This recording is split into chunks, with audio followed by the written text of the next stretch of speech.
Hi Gemini, welcome to your end of March 2020 General Tarot Update. It's Marina here. Okay, so for you, I'm doing the smushing. Now, isn't that perfect? The first card I get, look, that's your symbol. It's the Roman numeral 2.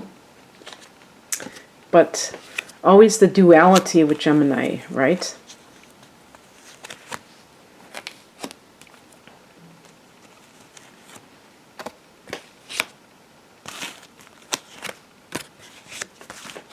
And I just, okay. It's funny. I was going to say, I just found out that the Magician card was connected to Gemini, but actually, then I heard it was connected to Aries. But the thing is, I thought it was connected to the planet Mercury. Some of you probably know that to be true, so it has to have some connection to Gemini. Am I right or am I right? Okay, so the heart of the matter is the Two of Wands. This can be, should I stay or should I go? The Clash card. I'm making these references and it's like, yeesh, you almost have to be over 45 to understand. But anyway, this is a card, the person is holding the world in their hands, so this can be about actual relocation. Somebody pointed out to me there's another hand there. He's got the gloves and somebody else is holding on to the other staff or rod or wand. And to me, what that symbolizes is that there's a decision that has to be made, but you can't just think about yourself. You have to think about others when you make this decision. And it's like, what are you going to do? Are you going to just worry about yourself, or are you going to actually care about the well-being of other people when you make this decision? So an example would be, gee, I really would like to move to a different city, but I have children and they're enrolled in the school and they have friends, blah, blah, blah. Or, this job I want to take, same thing. It's going to require me to move. I actually believe that when I see Two of Wands, I think of passion.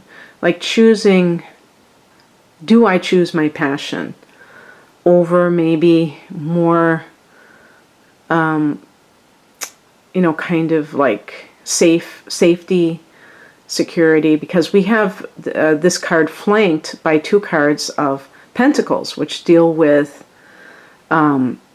the earth element and therefore just the dollars and cents sometimes, and that can also play into things. So in the past position we have the Three of Pentacles, the architect building his or her foundations and trying to establish themselves. And one thing that I think is probably true about people who are self-actualized is that they take chances in life, even when they have something that seems like a sure bet, a sure thing. They will quit a job. Like I think of even famous people, not necessarily it could be like, even I don't watch television anymore, but when I did, sometimes. Actually, you know what? I was thinking about John Travolta. I know that sounds weird, but I was, watching something from, a video from Saturday Night Fever, of some of the songs from it. Yeah, a couple days ago. And I was thinking about, and I was a kid when Welcome Back, Kotter came on. I remember thinking he quit after the first season and he was like wildly popular. And I was thinking, why? How did he know? And he did not. I don't think he started working on that movie right away. But it was like he knew that he didn't want to be typecast. He didn't want to do that. And that's what self-actualized people do. Even when something seems very cushy and stable, they still will continue to challenge themselves. So there might be something along those lines where you have that going on. You have an offer maybe, and it's really tempting, but you're still afraid. Some of you, especially if you have the moon in Cancer, you have the moon in Taurus, and you can have personal planets in Taurus that make you much more in alignment with this idea of stability, or in love with that concept. But then sometimes you may notice that you feel stagnant. And because your sun sign is in Gemini, maybe you do something very impulsive or you change, but it's almost like doing it without thinking because you just get so fed up with the status quo. So if you can balance that, and not be so, and not allow yourself to get in a rut, but then by the same token, deliberate before you act. Maybe that is a happy medium. The higher message is the Five of Pentacles, which can be, this is Mercury in Taurus, and this can be that lack consciousness. Mercury in Taurus isn't necessarily lack consciousness, but it can be kind of stuck in a mental rut, or having attitudes that are very deeply ingrained that are not necessarily true for you. Maybe these were passed down from parents or society, or true for you in the past, but not necessarily today. So it's so important to kind of like tend to your thoughts, question your thoughts, do self-inquiry so that you're not so rigid. And again, you might have Mercury in Taurus, and that tends to make a person, even a Gemini, you're ruled by Mercury, but that can stabilize you, give you greater concentration, Gemini, but by the same token, make you more inflexible with the concepts that you hold, so that you have to really work with that. It doesn't mean that it's impossible, but it may be a natural default position for you to have deeply ingrained beliefs that are hard to change, and you might need to. What crosses you is the Four of Cups. So this is the card of the universe may be trying to give you something emotionally, maybe even spiritual inspiration, and you're like, whatever. Just completely flat, completely disinterested. And perhaps it's because you don't feel that it's what you want, and you're really aspiring to certain things, and that is just how it is. If you feel that something isn't for you, then maybe it's not, and that's okay.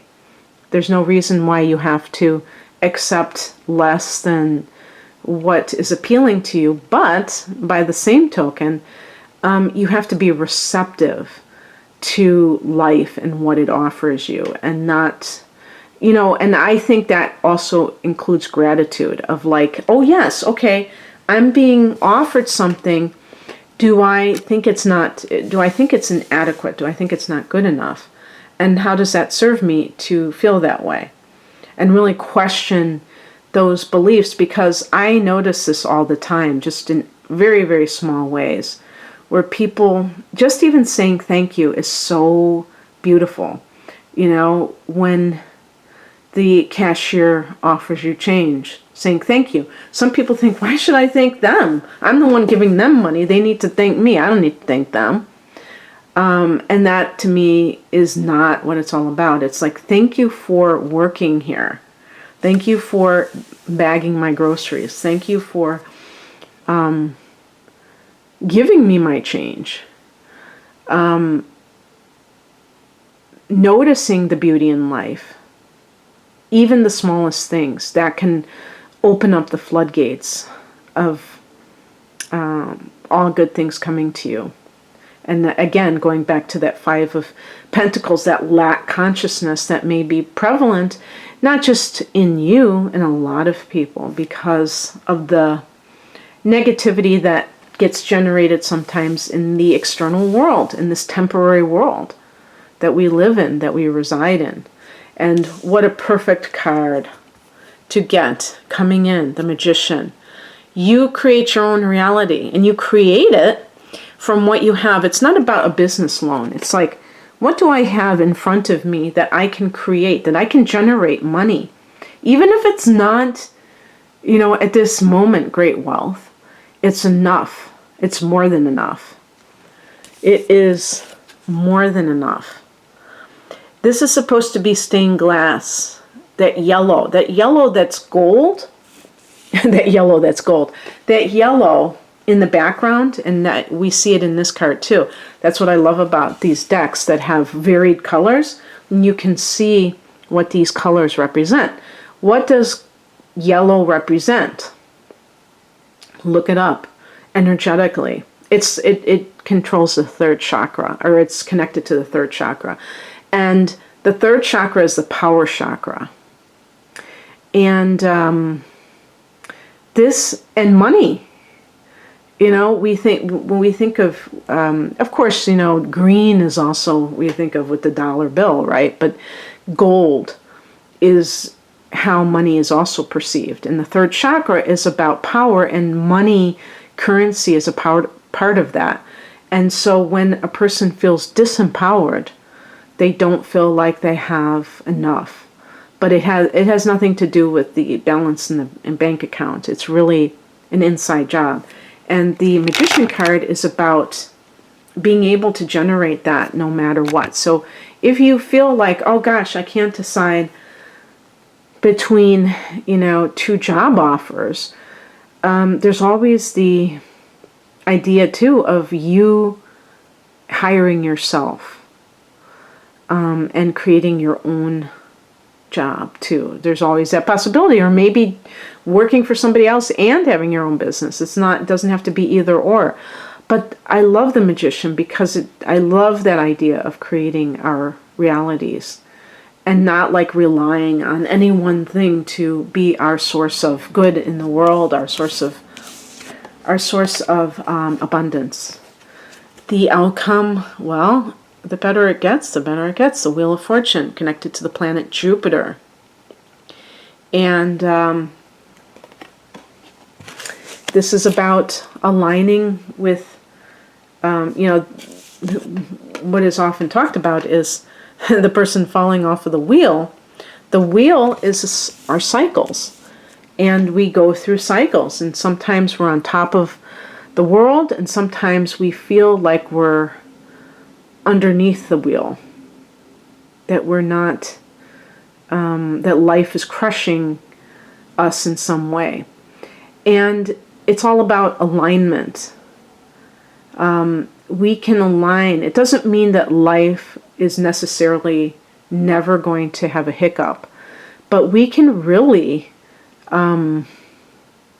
lessen those negative cycles, because sometimes you have a negative event and it kind of turns into this negative spiral, and it doesn't have to be that way. It can just be like, okay, I had this experience and it's going around in a circle. Spiral means it's like kind of expanding out downwards. And so a circle just means, okay, I had a tough little patch and now I've recovered and I'm getting even better. It's spiraling upwards, but also realizing that this too shall pass if it's something negative. But this is about, when you have the Magician and then the Wheel of Fortune, aligning with your purpose. You're going to have in May the North Node going into your sign, Gemini. So that is going to add to that sense of a date with destiny in the next 18 months. The eclipses are connected to it, and that feeling of change in the air, but also what you have, what is destined for you. And this is your creation, but at a higher level. And so it may feel like it's happening to you, or, wow, that was lucky that, happened so easily, but really it was there all along, just waiting to be birthed. And it's like the timing is right. The timing is ripe. Okay, that's what I have for you, Gemini. I hope that you enjoyed this. If you'd like a personal reading, the link to my website is below. I'm at RainaMoonAstrology.com. Thanks for watching. Take care. Bye.